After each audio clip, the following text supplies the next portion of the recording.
Okay, today the PS5 Pro released and mine just showed up in the mail, so here's a quick unboxing and immediate impressions, which honestly, there isn't much different here compared to a regular PS5 or Slim unboxing. The box is similar in design to the digital PS5 with a black box and disc-free console on top. You will need to buy a separate disc drive if you want to use discs, and I did that when I ordered the system, so I'll install that later on in this video. There's no 8K badge this time at the top of the box, just 4K 120. Maybe Sony is saving that for the PS6, but this Pro system already has shown potential for 8K with things like Gran Turismo 7, but maybe they want to avoid confusion or avoid the focus on the higher resolution that just a few of their games are going to use anyway.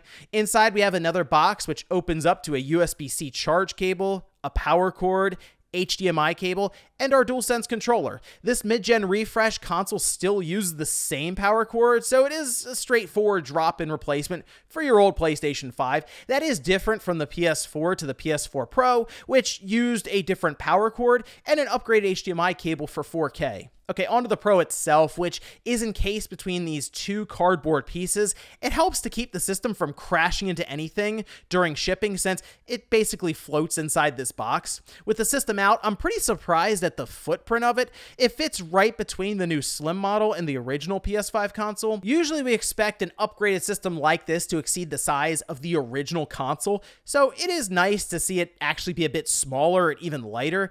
It sort of reminds me of the move from the Xbox One to the Xbox One X, where it got smaller but more powerful. The design looks good in person, although I wouldn't have minded Sony to try to make this Pro model look a little more different from the base design. At least the fins on the sides aren't fully glossy black plastic. The edges are the only thing glossy, whereas the rest is this matte finish.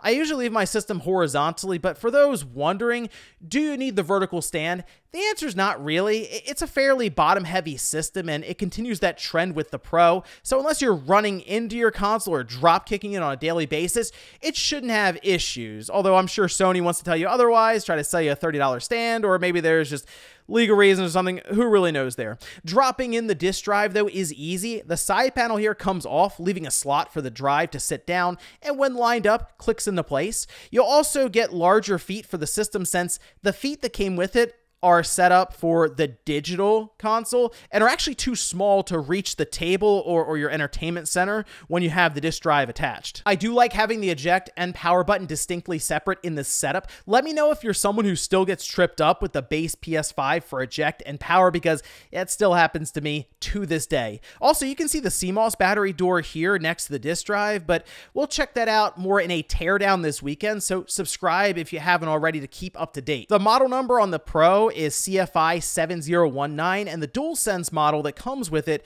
is CFI ZCT1W for anyone out there wondering. I still need to install my NVMe storage and start downloading games to see what this console can do, but from an unboxing standpoint, there's really not much else to go over. I am impressed at first glance with the size and weight of the system, and while I would have preferred to have a disk drive installed out of the box at the $700 price point, I also realize the physical disc owner crowd is becoming smaller and smaller nowadays, so most people aren't going to care much about that. Anyway, let me know if you picked up a PS5 Pro and which games you are interested in seeing tests with screenshots and video for in the future. Thanks for watching, and I'll see you next time.